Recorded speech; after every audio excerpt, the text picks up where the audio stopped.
Tere, mina olen Kaja, olen sertifitseeritud hüpnoterapeut. Olen uurinud universumi seadust.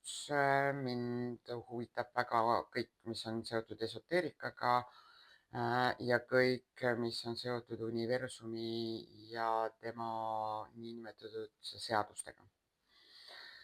Ja nii palju, kui ma kõike seda olen lähemalt uurinud, kõik on üks ja sama suur ring. Kõik nad annavad meile niisuguse alustala. Mida rohkem ma seda asja vaatan, seda rohkem ma saan aru, et tegelikkuses need tarkused on tegelikkuses olnud maa peal ikka aastasadasid, kui mitte tuhandeid, mis lihtsalt vahepeal on unustatud ja mida kuskilt jälle välja sikutatakse nagu meie õnneks küll, sest tegelikkuses me ei ole siin maakeral lihtsalt selleks, et ellu jääda, mida me kahjuks või õnneks, pigem nagu kahjuks või õnneks, teeme igapäevaselt, sest meid on blokeeritud ja kodeeritud elama siin, tulema siia maa peale, sündima siia, käima koolis, valima endale eriala ja tegema seda terve oma ülejäänud elu. Ja siis põhimõtteliseks vanaks jääda ja uuesti nagu manala teed minna ja ringiga tagasi tulla. Tegelikult see ei ole nagu lõpuni meie hinge tee. See tegelikkuses ei ole see, miks me siia tegelikult üldse tulnud oleme. Me sünnime siia maailma tegelikkuses täiesti teises aspektis. Me tuleme siia, et kogeda kõike, tunda kõike, omada kõike, saada kõike. Jah, nagu ma eelnevas videoski ütlesin, et tegelikkuses meie jaoks on kõik saadaval. Me tulemegi siia maailma teadmisega, et kõik on olemas, eriti kui te vaatate väikseid beebisid. Nad tulevad siia, nad teavad, et nad on hoitud, kaitstud, turvaliselt. Nad saavad kõik, mida nad tahavad, mida iganes tahavad, kuna tahavad. Öösel kell 3 tahan emedissi ja olgu olemas ja üldiselt on ka. Ja siis mingil hetkel, kui me hakkame läbi aastate oma igapäevaelu ja rutiini nagu elama ja kasvama, siis tegelikkuses tekivad meil need taipamised ja arusaamised, et tegelikkuses polegi meile kõik kättesaadav. Nagu minu õpetaja ütleb, siis tegelikkuses kõikidel inimestel maamuna peal ongi ainult 3 probleemi. Esimene ja kõige suurem neist on see, et ma pole piisav. Teine on see, et see, mida ma tahan, pole mulle kättesaadav.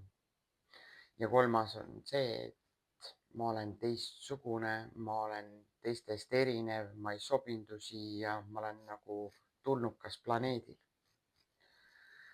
Mida rohkem ma olen tegelenud ise asjadega, mida rohkem ma olen suhelnud inimestega, mida rohkem on mul olnud kliente, kellega ma suhtlen, seda rohkem ma saan aru, et tegelikkuses täpselt nii ongi. Seal ongi ainult 3 probleemi. Noh, muidugi kõikidel neil 3 puhul on mega palju arusid, nagu et mis mõttes ma pole piisav. No see piisav, ma pole väärt, ma pole väärtuslik.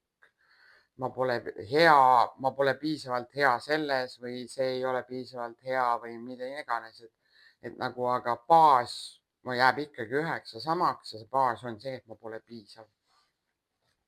Ja see, mis ma tahan, pole mulle kättesaadav, on samamoodi lapsepõlves ja lapseeas juba välja kujunenud.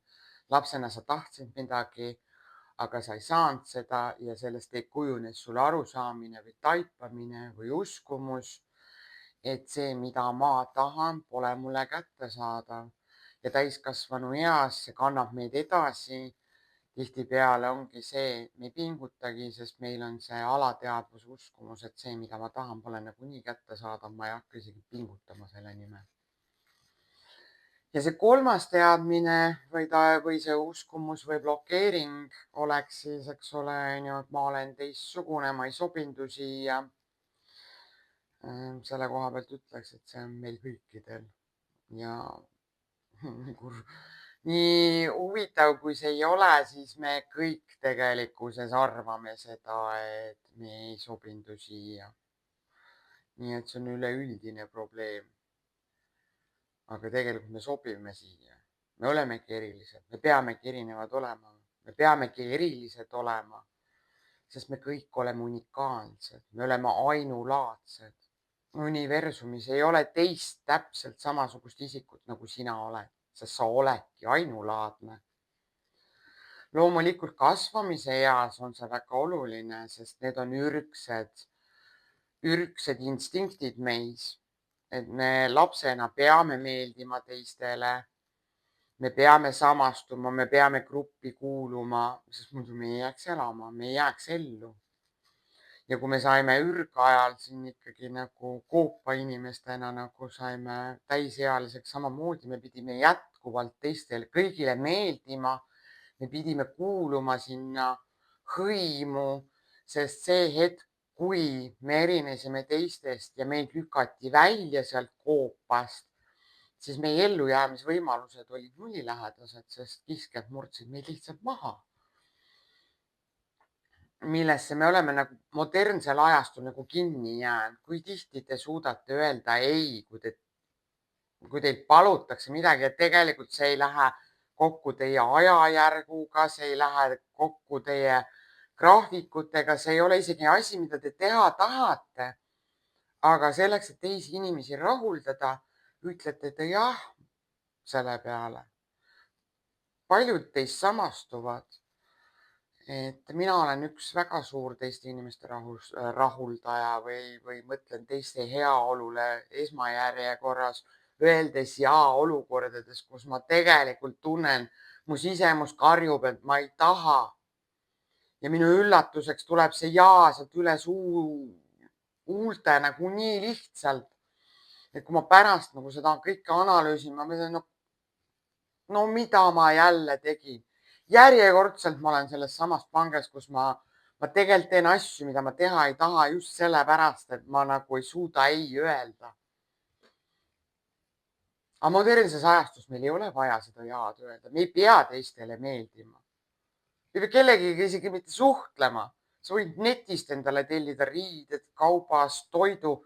Sa pead isegi uksest välja minema, et teiste inimestega kokku saada. Milleks meile üldse seda heakskiitu vaja on? Aga see ongi, see on see ürgne instinkt, et me peame kuuluma, me peame olema samasugused nagu teised või vastasel juhul me ei sobindu. Modernsel ajastul on hoopis teistpidi see asi. Me saame hakkama ilma teiste inimesteta. Me paistamegi välja, kui me oleme julged ja me suudame minna oma hingerada, oma südameteed, teha asju, mis meile meeldib, mida me teha tahame. Ja siit järjekordselt, et palju me siis nagu iseennast armastame, palju me suudame öelda teistele ei ja jääda kindlaks iseendale ja lõpetada asjade tegemine, mis meile tegelikult üldse ei meeldigi, mida me ei tahagi teha, aga teeme teda sellepärast, et keegi palus sul seda teha. Sest kui sa iseennast armastad ja sa lähed oma hingerada, siis tegelikkuses sa paned iseennast esikohale, mitte teisi. Järjekordselt siin ma juba puudutan kahte teemat, iseenda armastamist ja oma südamega kooskõlas elamist. Palju me tegelikult iseennast armastame? Kas me üldse oskame ennast armastada? Kui tihti me tegelikult kritiseerime iseennast selle asemel, et tegelikkuses kiidame ennast. Siit tuleb ka see niinimetatud enesearmastuse osa. Palju me oleme nõus panustama sinna, et meie elu oleks täpselt selline, nagu me tahame, et ta oleks. Palju me poeme sinna taha, et me panustame kõikidesse teistesse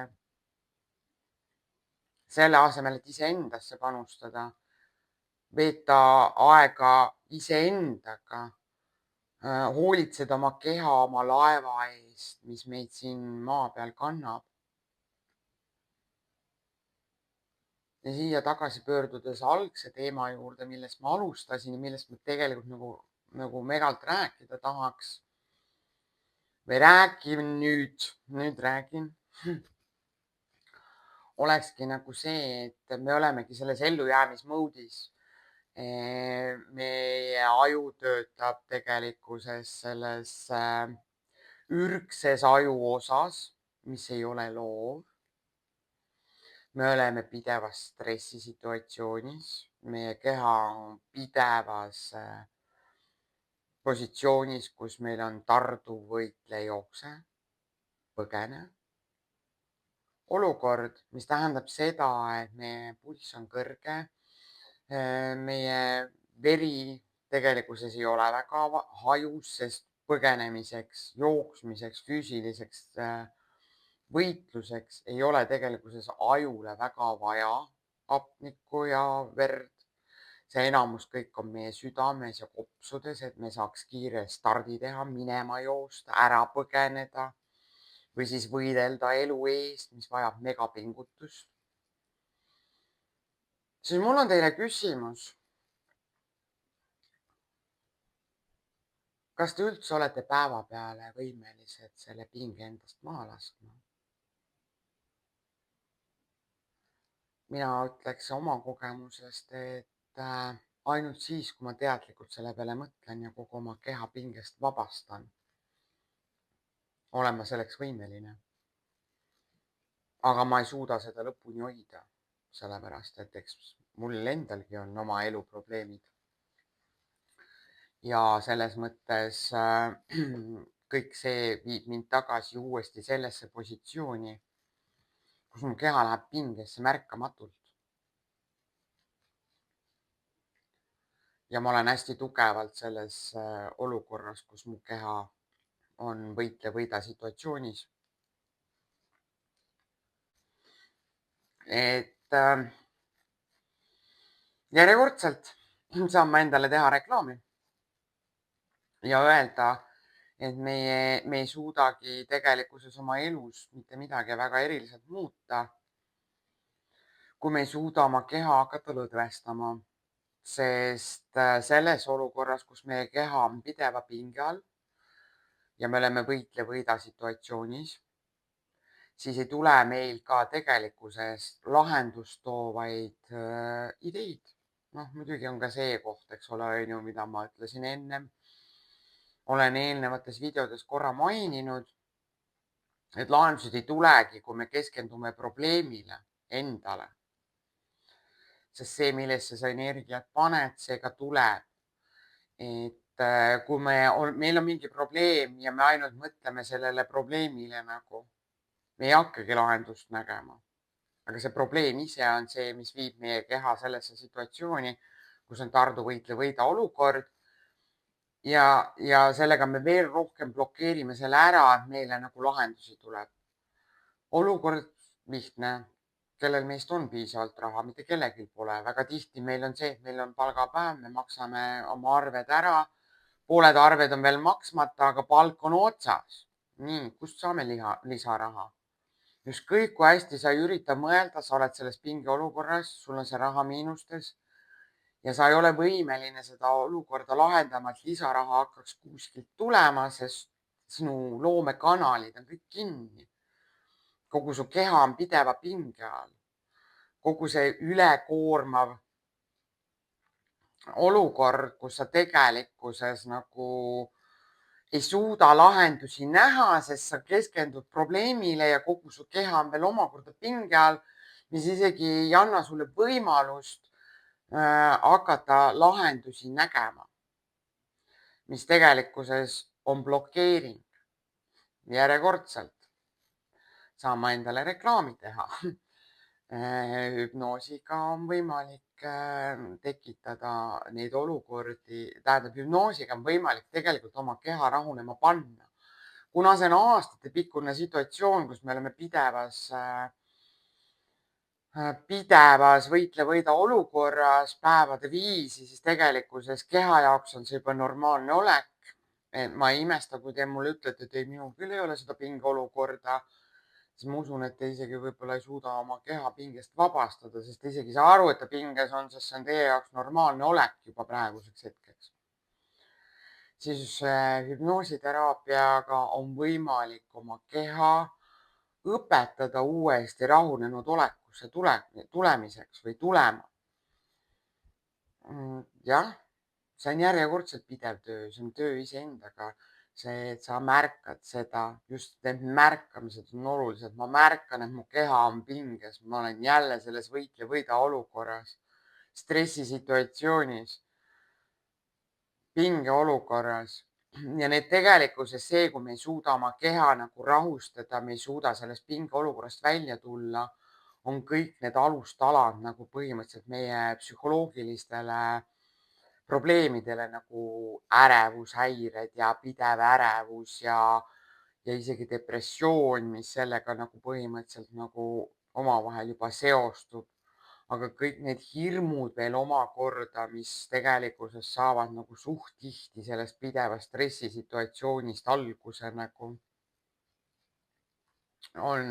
kõik lähevad sinna ühte auku, et meie keha on pidevas stressisituatsioonis ja keha on kogu aeg pinges.